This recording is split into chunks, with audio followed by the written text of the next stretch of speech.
السلام علیکم ورحمۃ اللہ وبرکاتہ۔ بسم اللہ الرحمن الرحیم۔ شروع اللہ تعالیٰ کے بابرکت نام سے جو بڑا مہربان نہایت رحم والا ہے۔ ایک لکڑہارے کا واقعہ آپ سے شیئر کریں گے جس کو سننے کے بعد آپ کا اللہ تعالیٰ پر توکل بہت زیادہ بڑھ جائے گا اور آپ اپنے لیے اللہ تعالیٰ سے خود ہی مانگنے لگیں گے۔ چینل پر نئے ہیں تو سبسکرائب کر دیں۔ تو چلتے ہیں اپنے واقعے کی طرف۔ پرانے وقت کی بات ہے، ایک لکڑہارا تھا۔ وہ جنگل میں لکڑیاں کاٹ کر اپنا اور اپنی بیوی بچوں کا پیٹ پالتا تھا۔ وہ انتہائی غریب تھا۔ روز جنگل میں جاتا، کچھ لکڑیاں کاٹتا، ان کو بیچتا اور اپنی فیملی کو پال رہا تھا۔ ایک دن ایسا ہوا کہ وہ جنگل میں لکڑیاں کاٹ رہا تھا تو اس طرف ایک بادشاہ شکار کے لیے نکل آیا۔ بادشاہ شکار کر رہا تھا کہ اس کو پیاس لگ گئی۔ اس نے پانی تلاش کرنا شروع کیا تو اس کی ملاقات لکڑہارے سے ہو گئی۔ اس نے پوچھا کہ تم اس جنگل کو جانتے ہو؟ کیا تم مجھے بتا سکتے ہو کہ اس جنگل میں پانی مل جائے گا؟ تو اس لکڑہارے نے کہا کہ پانی بھی مل جائے گا، میں آپ کی پیاس بجھانے کے لیے اس سے اچھا انتظام کرتا ہوں۔ اس لکڑہارے نے جنگل میں ایک انار کا پودا پال رکھا تھا جس پر بہت ہی میٹھے انار لگتے تھے۔ اس نے اس پودے پر سے کچھ انار توڑے اور بادشاہ سلامت کی خدمت میں پیش کر دیے۔ بادشاہ سلامت نے خود بھی وہ انار کھائے اور اپنے ساتھیوں کو بھی کھلائے اور وہ بادشاہ لکڑہارے سے بہت خوش ہوا۔ بادشاہ سلامت نے خوش ہو کر اس لکڑہارے کو کہا کہ تمہاری زندگی میں جب بھی کوئی مشکل آئے تو تم میرے دربار میں آنا، میں تمہاری ضرور مدد کروں گا۔ یہ کہہ کر بادشاہ سلامت نے اپنا پتہ ایک پتے پر لکھ کر اس لکڑہارے کو دے دیا۔ وہ لکڑہارا گھر گیا تو اس نے اپنی بیوی کو ساری بات سنائی۔ اس نے بتایا کہ بادشاہ ایک مجھے جنگل میں ملا تھا، اس نے یہ پتہ مجھے دیا ہے اور کہا ہے کہ تمہیں جب بھی کوئی ضرورت پڑے تو تم میرے پاس آنا، میں تمہاری مدد ضرور کروں گا۔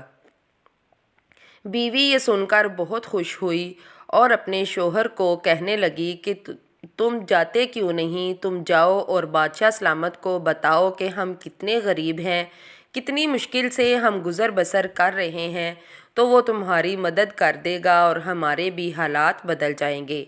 وہ لکڑہارا ذرا خوددار قسم کا آدمی تھا۔ وہ اپنی بیوی کو سمجھاتا بجھاتا اور ٹال دیتا اور کہتا کہ جب کوئی بڑی مصیبت پڑے گی تو پھر چلا جاؤں گا، لیکن اس کی بیوی روز اس کو یہی بات کہتی کہ تم جاؤ اور بادشاہ سلامت سے مدد لو۔ ایک دن لکڑہارا تنگ آ کر بادشاہ سلامت کے بتائے ہوئے پتے پر چل پڑا۔ جب وہ اس کے دربار میں پہنچا تو اس کے دربانوں نے بتایا کہ آج جمعے کا دن ہے تو بادشاہ سلامت جمعہ پڑھنے کے لیے مسجد میں گئے ہوئے ہیں۔ وہ لکڑہارا وہاں سے چلا اور مسجد میں ہی پہنچ گیا۔ مسجد کے باہر کھڑا ہو کر وہ بادشاہ سلامت کا انتظار کرنے لگا۔ اس نے دیکھا کہ سارے نمازی جمعہ پڑھ کر چلے گئے ہیں لیکن بادشاہ سلامت ابھی تک وہاں سے نہیں نکلا۔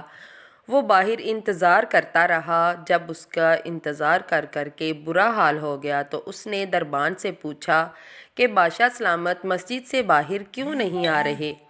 تو اس دربار نے بتایا کہ بادشاہ سلامت سب کے چلے جانے کے بعد اللہ تعالیٰ سے دعا مانگتے ہیں اور اس دعا میں اپنی رعایا کے لیے بھی بہت کچھ مانگتے ہیں۔ یہ ٹائم ان کے اللہ تعالیٰ سے تنہائی میں ملاقات کا ٹائم ہے، تو وہ جب اپنی رعایا کے لیے اللہ تعالیٰ سے مانگ چکیں گے پھر ہی وہ مسجد سے باہر آئیں گے۔ لکڑہارے نے یہ بات سنی اور حیران ہو گیا کہ بادشاہ سلامت بھی اللہ تعالیٰ سے ہی مانگ کر ہمیں دیتے ہیں، تو یہ تو کوئی بڑی بات نہیں، ہم خود بھی تو اللہ تعالیٰ سے مانگ سکتے ہیں۔ یہ بات سن کر لکڑہارا وہاں سے بادشاہ کو ملے بغیر ہی واپس آ گیا اور آ کر اپنی بیوی کو سمجھایا کہ دیکھو، اگر بادشاہ سلامت نے اللہ تعالیٰ سے ہی مانگ کر ہمیں دینا ہے تو ہم خود بھی تو اللہ تعالیٰ سے مانگ سکتے ہیں۔ بادشاہ کا اللہ تعالیٰ بھی وہی ہے اور ہمارا بھی مددگار اور پروردگار وہی اللہ ہے، تو اس لیے میں بادشاہ سلامت کو ملے بغیر ہی واپس آ گیا ہوں۔ تم بھی اللہ تعالیٰ پر توکل کرو اور اللہ تعالیٰ سے ہی دعا مانگو کہ ہمیں اپنی بارگاہ سے نوازے، ہم کسی اور کے محتاج کیوں ہوں۔ یہ واقعہ یقیناً آپ لوگوں کو بہت پسند آیا ہوگا۔ اس سے ہمیں یہ سبق ملتا ہے، خاص کر وہ لوگ جو درباروں پر حاضریاں دیتے ہیں، چڑھاوے چڑھاتے ہیں اور بڑی بڑی نذرانے پیش کرتے ہیں اور کہتے ہیں کہ ہمارے لیے دعا کر دیں۔ اپنے اعمال کو اس طرح سے بناؤ کہ آپ کو کہنا نہ پڑے کہ ہمارے لیے دعا کریں، خود ہی آپ کے لیے دعا کے لیے ہاتھ اٹھ جائیں۔ اس طرح کا اپنا اخلاق بناؤ۔ ہم مثال لیتے ہیں کہ جب ہمیں کسی سے کوئی کام پڑ جائے اور کسی کو بھیجنا ہو تو ہم اس کو بار بار بات کو دہرا کر سمجھاتے ہیں، اس طرح سے کہنا، اس طرح سے کہنا، اس طرح سے کہنا، اور ساتھ میں یہ بھی کہہ دیتے ہیں کہ اگر تم اسے مجھے ملوا دو تو میں اپنی بات اسے اچھے سے سمجھا سکتا ہوں یا سمجھا سکتی ہوں۔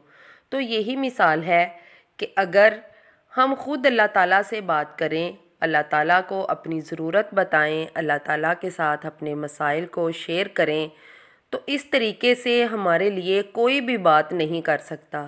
اس لیے اپنے لیے خود مانگیں، اللہ تعالیٰ کو خود منائیں، اس سے خود ہی اپنے مسئلوں کے حل مانگیں، اللہ تعالیٰ آپ کی بھی سنتا ہے۔ ہم سوچتے ہیں ہم تو گناہ گار ہیں، وہ فلاں بابا اتنے اعلیٰ ہیں، متقی ہیں تو ان کا اللہ تعالیٰ کے پاس درجہ ضرور ہے۔ اللہ تعالیٰ ان کی دعائیں بھی قبول فرماتا ہے۔ اللہ تعالیٰ بار بار فرما رہا ہے، حدیثوں میں بھی سنا ہے، قرآن پاک میں بھی سنتے ہیں کہ اللہ تعالیٰ گناہ گار کی بخشش ضرور فرماتا ہے، اللہ تعالیٰ معافی مانگنے والوں کو ضرور پسند کرتا ہے۔ تو آپ لوگوں کو بھی چاہیے خود اپنے لیے اپنے گناہوں پر شرمندہ ہو کر معافی مانگیں، پھر اپنی ضروریات کے لیے دعا مانگیں تو اللہ تعالیٰ ضرور قبول فرمائیں گے۔ اس سے بہتر ہے کہ درباروں پر جائیں، خود بھی اپنی عورتوں کو بھی لے کر جائیں۔ یہ بہت بڑے گناہ کی بات ہے، بے پردگی ہے، لوگوں کے سامنے جانا، ہجوم میں لوگ حق باہو جاتے ہیں، داتا دربار جاتے ہیں، یہ بہت بری بات ہے۔ ان کی عزت ضرور کیجئے، تکریم کیجئے، لیکن خدا را ان کو پوجیے نہیں۔ اپنے اللہ تعالیٰ سے خود مانگیے۔ ایک لکڑہارا ان پڑھ اس بات بالکل بے علم ہے، وہ بھی اس بات کو سمجھتا ہے کہ ہم اللہ تعالیٰ سے مانگیں تو یہ زیادہ بہتر ہے کسی کے مانگنے سے۔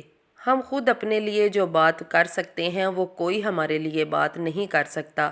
تو یہی طریقہ ہے کہ جس طرح ہم اپنے لیے خود دعا مانگ سکتے ہیں، اس طرح کوئی ہمارے لیے دعا نہیں مانگ سکتا۔ جس طرح ہم خود اپنے درد کو محسوس کر سکتے ہیں، اس طرح ہمارے درد کو کوئی محسوس نہیں کر سکتا۔ تو اس سے ہمیں یہی نتیجہ حاصل ہوتا ہے کہ اپنے لیے خود مانگیے، کسی کو مت کہیے کہ ہمارے لیے دعا کریں۔ ہاں، اپنے ماں باپ سے احسن سلوک کیجیے تو ان کا دل خوش ہوگا اور خود ہی ان کے دل سے آپ کے لیے دعائیں نکلیں گی۔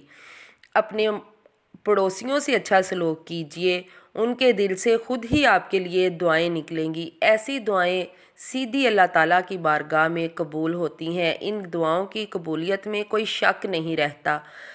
ہم جب برے کام کرتے ہیں، دوسروں کا دل دکھاتے ہیں، حسد کرتے ہیں، کسی کے پاس کوئی چیز دیکھ کے خود کو جلاتے ہیں اور حسد کرتے ہیں کہ ہمارے پاس کیوں نہیں، یہ چیزیں ہمیں اللہ تعالیٰ سے دور کر دیتی ہیں اور دعا کی قبولیت میں رکاوٹ پیدا کرتی ہیں۔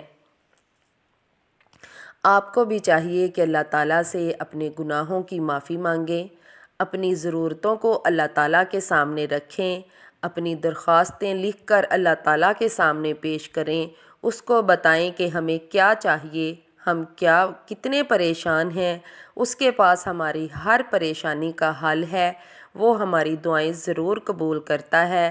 ماشاءاللہ سے رمضان آ رہا ہے، اس میں تو دعائیں بہت زیادہ ہی قبول ہوتی ہیں، اس کی اچھے سے تیاری کیجئے، انشاءاللہ تعالیٰ اللہ تعالیٰ آپ کی دعائیں ضرور قبول کریں گے۔ خود مانگیے، دوسروں کو بھی بتائیے کہ خود مانگنا چاہیے۔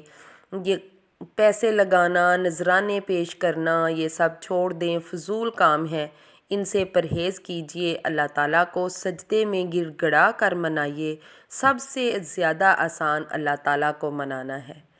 کسی کو منانا اتنا آسان نہیں، وہ 70 ماؤں سے زیادہ ہم سے پیار کرتا ہے، اس کو منانا بہت ہی آسان ہے۔